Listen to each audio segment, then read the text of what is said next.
All right, we're gonna keep going with the Homeric Rhapsody thing. We're in book 6, or what we know as book 6 currently.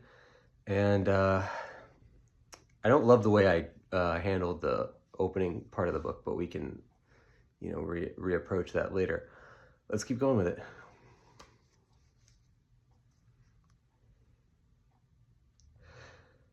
Sing, goddess, of that great strife, on the day when Hector returned to the city of Troy.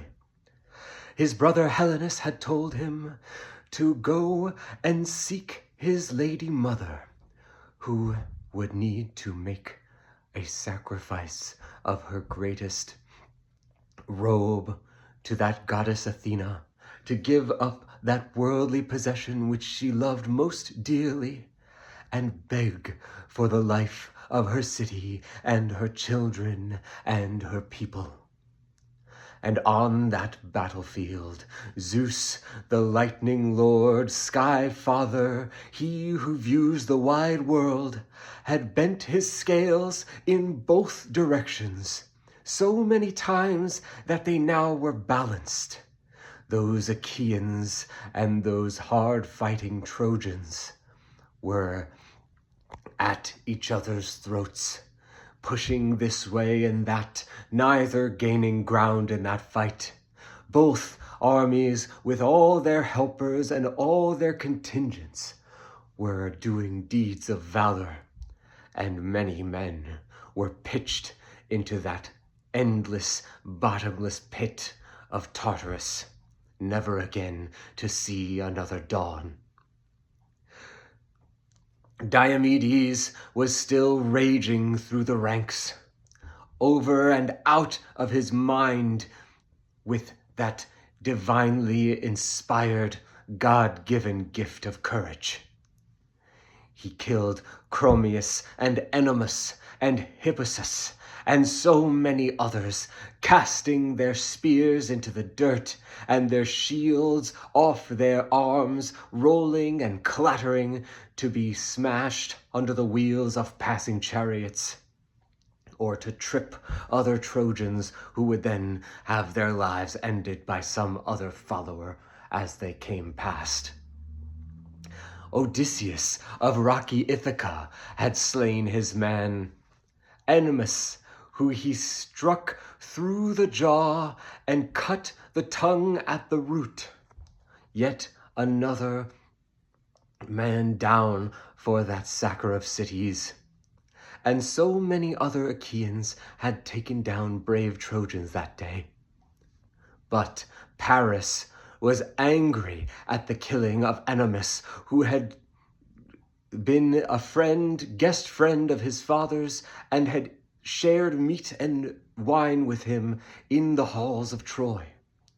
And Paris, wroth for that, aimed his shaft, that long-shadowed spear, at Odysseus, and missed him, Odysseus, that cunning one, swerving out of the way just in time.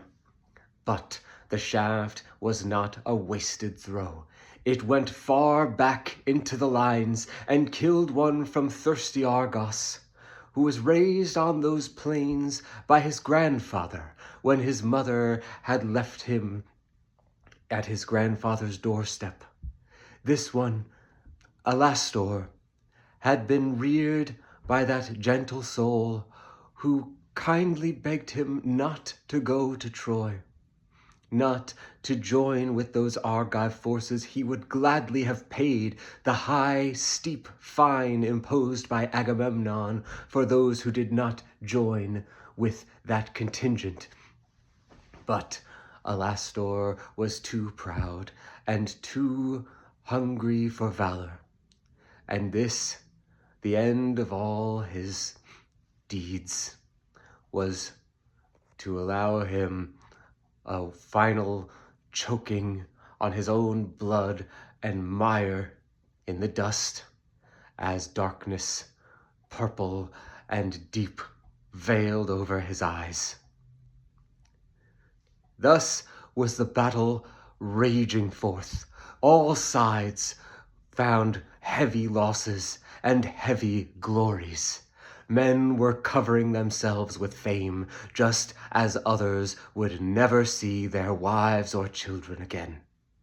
And none who strode that battlefield, even if he were taken by the hand by Athena, that wise and cunning goddess, would ever smile or take lightly that scene. None could see it as anything but horrible carnage. All right. A proper battle scene that time with a little bit of like a narrative to it. The thing about the Iliad is that a lot of people sort of don't think much of the battle scenes. It just seems very repetitive to them. But when you really read it, there's like very intricate kind of like connectivity between the scenes a lot of times where like this guy's doing this to that guy and that guy does something to this guy, and because this guy did that to him, this guy does that, and it reads like a movie scene. There was a recent show on Netflix, American Primeval, where there's like a really intense part where Native American warriors are coming in and attacking a camp of settlers. And it's like this super hectic thing, but where it's kind of following different people as they go through.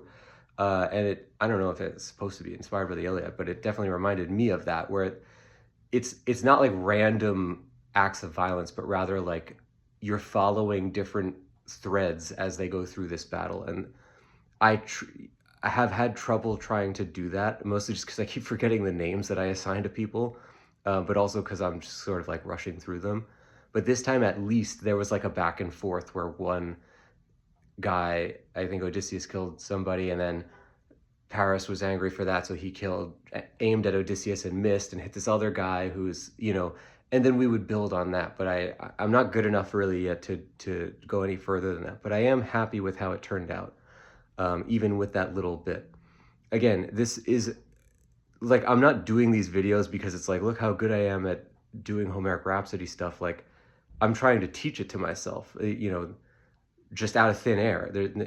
As far as I know, nobody's really like doing this, or if there is, I haven't watched anyone. So I'm just kind of using my own knowledge of the story and then trying to figure out how to do this myself. But it's really a rewarding process. I'm enjoying it every time. So let's keep going with it.